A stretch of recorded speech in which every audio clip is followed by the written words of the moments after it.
वर्णिवेशरमणीय दर्शनं मन्दहासरुचिराननां भुजं पूजितं सुरु नरोत्तमैर्मुदा धर्मनन्दनमहं विचिन्तये।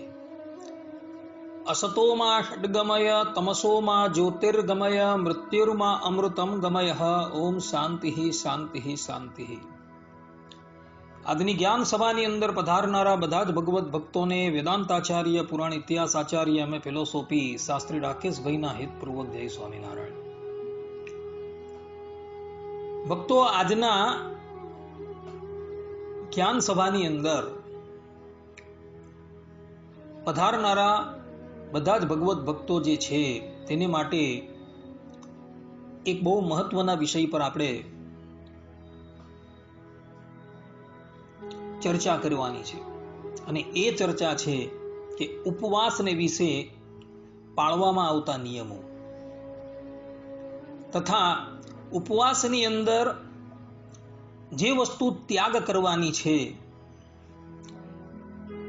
એ બાબતનો વિચાર। ભક્તો, અગ્નિ પુરાણની અંદર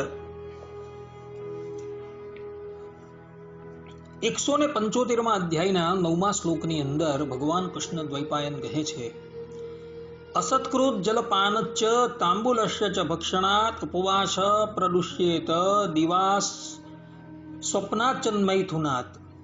કે અનેક વાર જલપાન કરવાથી, તાંબુલ ભક્ષણ કરવાથી એટલે કે પાન ખાવાથી, દિવસે સુવાથી અને મૈથુન કરવાથી ઉપવાસ વ્રત દૂષિત થઈ જાય છે, અર્થાત કે ભંગ થઈ જાય છે। અર્થાત કે જે પણ કોઈક વ્યક્તિ એકાદશી છે, જન્માષ્ટમી છે, મંગળવાર છે, રવિવાર છે, બુધવાર છે કે સોમવાર છે ઇત્યાદિ કે જે વારો જે છે એ દિવસે ઉપવાસ રાખતા હોય તે લોકોએ ક્યારેય પણ વારે વારે જલપાન કરવાનું નથી, તાંબુલનું ભક્ષણ કરવાનું નથી, દિવસે સુવાનું નથી અને મૈથુન જે છે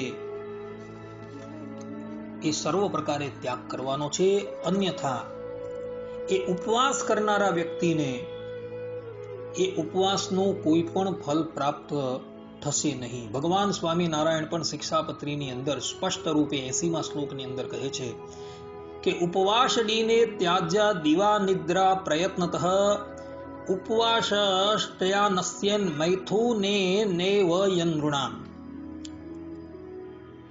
અર્થાત કે જે દિવસે વ્રતનો ઉપવાસ કર્યો હોય તે દિવસે અતિશય યત્ને કરીને દિવસની નિદ્રાનો ત્યાગ કરવો।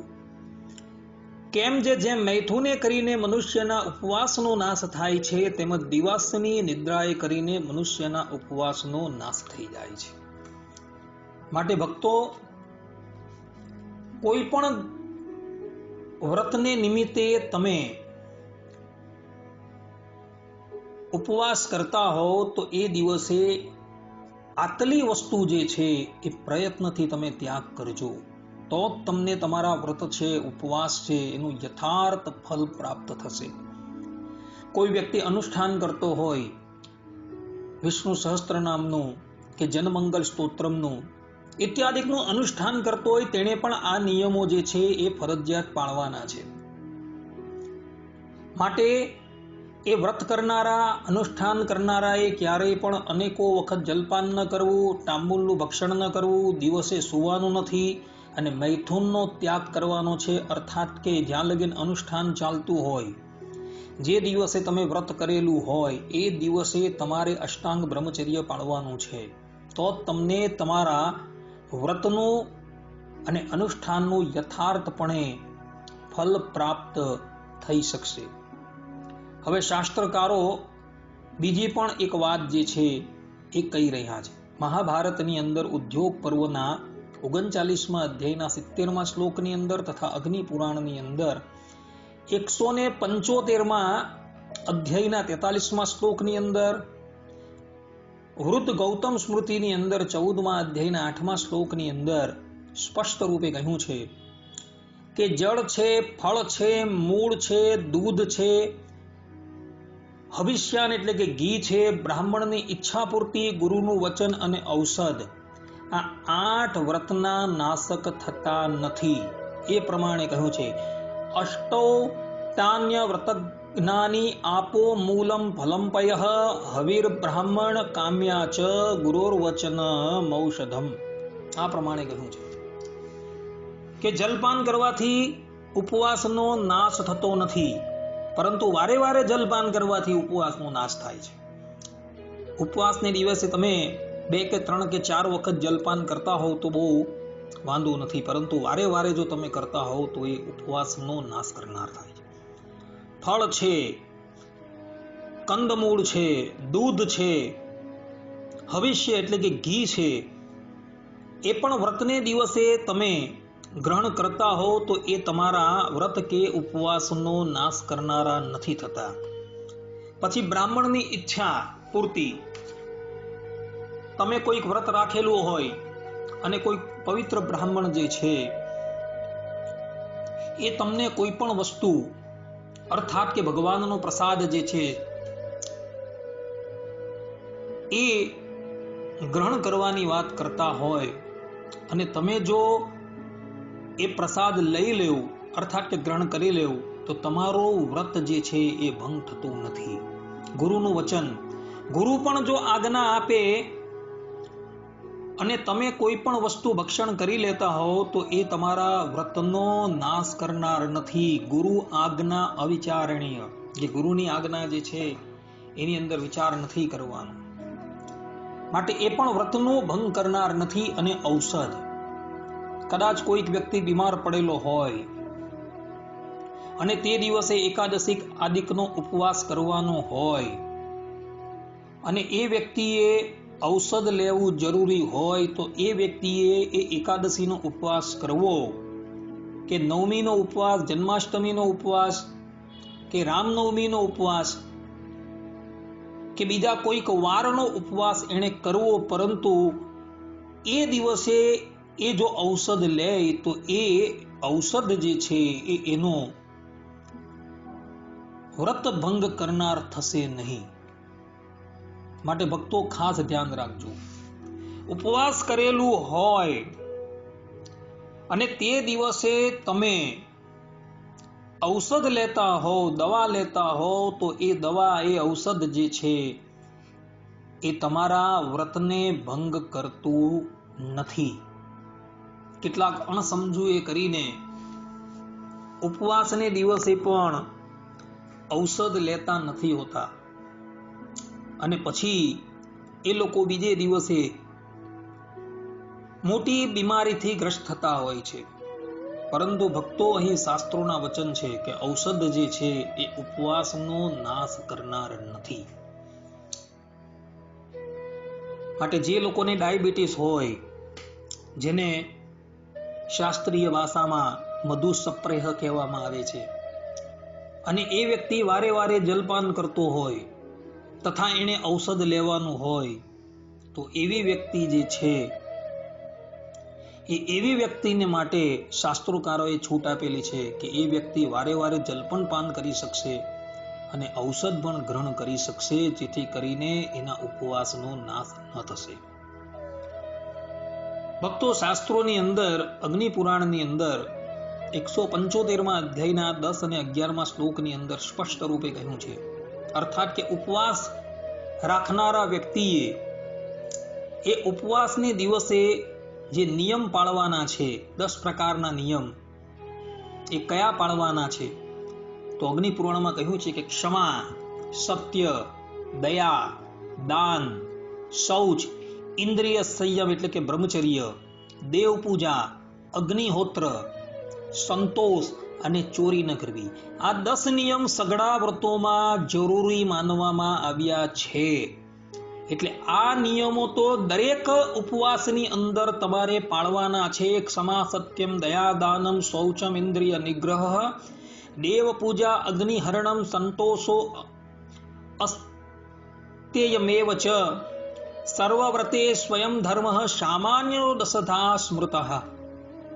આ 10 પ્રકારના નિયમો જે છે એ 10 પ્રકારના નિયમો દરેક વ્રતની અંદર તમારે પાળવાના છે. ક્ષમા છે, સત્ય છે, દયા છે, અર્થાત કે ઉપવાસની દિવસે કદાચ કોઈ તમારું અનિષ્ટ કરે તો તમારે ક્ષમા કરી દેવાના છે.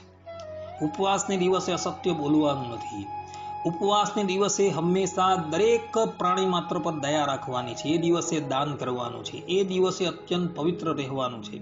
ઇન્દ્રિયોનો સંયમ એટલે કે બ્રહ્મચર્ય પાળવાનું છે. દેવની પૂજા એટલે કે ઠાકોરજીની સેવા કરવાની છે. જે વ્યક્તિ અગ્નિહોત્રી હોય તો એને અગ્નિહોત્ર પણ કરવાનું છે. સંતોષ પણ એણે રાખવો જરૂરી છે તથા એ દિવસે એણે ચોરી પણ કરવાની નથી. આ 10 નિયમ તો વિશેષપણે ઉપવાસને દિવસે પાળવાના છે ભક્તો. અન્યથા તમને ઉપવાસનું કોઈ પણ ફલ જે છે એ પ્રાપ્ત થશે નહીં. ઉપવાસને દિવસે તમે જરાક જો ક્રોધ કરશો તો જે પ્રમાણે દારૂગોળો હોય અને એની ઉપર અગ્નિની એક ચિંગારી જો પડે તો એ દારૂગોળો સંપૂર્ણ સમાપ્ત થઈ જાય છે. તે જ પ્રમાણે આ ઉપવાસ રૂપી તપસ્યા છે એ પણ દારૂગોળા સમાન છે. એમાં ક્રોધની એક ચિંગારી જો તમે નાખો તો જે પ્રમાણે પેલો દારૂગોળો જે છે એ અગ્નિની એક ચિંગારી પડવાથી સમાપ્ત થઈ જાય છે, તેમ ક્રોધની એક ચિંગારીથી વ્રત છે, તપ છે, બધું સમાપ્ત થઈ જાય છે. વિશ્વામિત્રનું દૃષ્ટાંત છે તમારા સન્મુખ કે જેઓએ ક્રોધે કરીને મેનકાની સામું જોયું અને એ દિવસે એને શાપ આપ્યો તો વિશ્વામિત્રજીની બધી જ તપસ્યાઓ સમાપ્ત થઈ ગઈ હતી. માટે ભક્તો, એકાદશીને દિવસે તથા બીજા ઉપવાસોને દિવસે તો ક્રોધાદિક જે છે પ્રયત્ન કરીને ત્યાગ કરવા. અગ્નિપુરાણની અંદર 175માં અધ્યાયની અંદર 6 થી 8 શ્લોકની અંદર કહ્યું છે કે ઉપવાસ કરનારાએ કાંસાના વાસણ ને ત્યાગ કરી, અર્થાત કે કાંસાના વાસણની અંદર ભોજન ન કરવું. મસૂર છે, ચણા છે, કોદરા છે, શાક છે, મગ છે, પરાયું અન્ન છે તથા સ્ત્રીનો સંગ ત્યાગ કરવો જોઈએ. તેણે ફૂલ, ઘરેણા, સુંદર વસ્ત્ર, સુગંધ, દાંતણ વગેરેને પણ ત્યાગ કરી દેવો જોઈએ. આ વસ્તુ લખેલી છે. ઉપવાસ કરનારાએ ક્યારેય પણ કાંસાના વાસણની અંદર અન્ન ભક્ષણ નથી કરવાનું. મસૂર તો ખાવાનું જ નથી, કારણ કે મસૂરને તો આમ તો એ સનાતન ધર્મની અંદર અભક્ષ્ય બતાવેલું હોવાથી તો એને આડે દિવસે પણ નથી ખાવાનું. ઉપવાસ કરનારાએ ચણાનું ભક્ષણ કરવાનું નથી, કોદરાનું ભક્ષણ કરવાનું નથી, શાકનું ભક્ષણ કરવાનું નથી, મધ જે છે તે પણ ભક્ષણ કરવાનું નથી, અને ખાસ પરાયું અન્ન જે છે એ તો ભક્ષણ કરવાનું જ નથી, તથા સ્ત્રીનો સંગ જે છે એ પણ કરવાનું નથી. આ ઉપરાંત એને પોતાના શરીરની ઉપર ફૂલ ધારણ નથી કરવાના, ઘરેણા ધારણ નથી કરવાના, સુંદર વસ્ત્ર ધારણ નથી કરવાના, અત્તર ઇત્યાદિ લગાવવાનું નથી, અને દાંતણ પણ કરવાનું નથી. દાંતણના બદલામાં ઉપવાસને દિવસે 12 કોગળા એને કરવાના છે. આ પ્રમાણેના નિયમો જે છે એ અગ્નિ પુરાણની અંદર બતાવવામાં આવેલા છે. માટે ઉપવાસને દિવસે આ બધી વસ્તુઓ જે છે તમે પ્રયત્ન કરીને ત્યાગ કરજો. અને આની અંદર પણ સ્ત્રી સંગ અને પરાયું અન્ન જે છે એ બહુ મહત્વનું છે. ઉપવાસને દિવસે પરાયું અન્ન તો ગ્રહણ કરવું જ નહીં. સ્ત્રીનો સંગ પણ ક્યારેય ન કરવો. શરીરની ઉપર પુષ્પો ધારણ ન કરવા, બહેનો માટે ખાસ. ઘરેણા જે છે એ પણ ધારણ નથી કરવાના, સુંદર વસ્ત્રો પણ ધારણ નથી કરવાના. શા માટે? કારણ કે કદાચ તમારી ભાવના દૂષિત ન હોય, પરંતુ તમને જોઈને કોઈક વ્યક્તિ છે તેનું મન દૂષિત થઈ જાય તો તમે જે છે એ તમે તમારા ધર્મમાંથી પણ પડો અને સામેવાળો જે છે એ એના ધર્મમાંથી પણ પડે. માટે ઉપવાસને દિવસે તો આ નિયમો અવશ્ય પાળવાના છે. મત્સ્ય પુરાણની અંદર 115માં અધ્યાયના 14મા શ્લોકની અંદર કહ્યું છે કે ઉપવાસને દિવસે શરીરમાં તેલ લગાવીને સ્નાન કરવાનું છોડી દેવું જોઈએ. કેમ કે આ કુરૂપ બનાવનારું સૌંદર્યનું વિનાશક છે. ઉપવાસને દિવસે તો શરીરની ઉપર તેલ મર્દન કરવાનું જ નથી. કેટલાક લોકોને ઘસી ઘસીને સ્નાન કરવાની બહુ ટેવ હોય છે, પરંતુ ઉપવાસને દિવસે ઘસી ઘસીને પણ સ્નાન કરવાનું નથી. અન્યથા સ્પષ્ટ રૂપે અહીં મત્સ્ય પુરાણમાં કહ્યું છે કે ઉપવાસને દિવસે જે પણ કોઈ વ્યક્તિ તેલ લગાવીને સ્નાન કરશે એનું સૌંદર્ય જે છે એ નાશ પામશે. માટે એ દિવસે તો ક્યારેય પણ ઘસી ઘસીને સ્નાન કરવાનું જ નથી. આ ખાસ ધ્યાન રાખજો. વાદુલ સ્મૃતિની અંદર 33મા શ્લોકની અંદર કહ્યું છે કે ઉપવાસના દિવસે લાકડાનું દાંતણ નહીં કરવું જોઈએ, નહીં તો નરકની પ્રાપ્તિ થાય છે. દંત ધાવન કરવાની તો સ્પષ્ટ રૂપે મનાય જ કરેલી છે. તો એ દિવસે તમારે 12 કોગળા કરવાના છે અને 12 કોગળા કરીને તમારે મુખની શુદ્ધિ કરવાની છે, એવું વાદુલ સ્મૃતિની અંદર અધ્યાય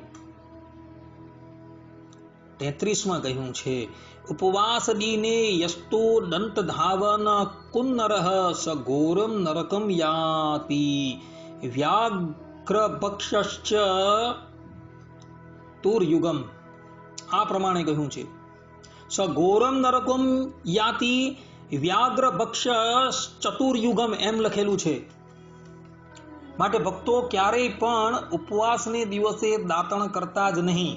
દાંતણ કરવાથી ઉપવાસનો ભંગ થશે. તો એ દિવસે 12 કોગળા કરી દેવા.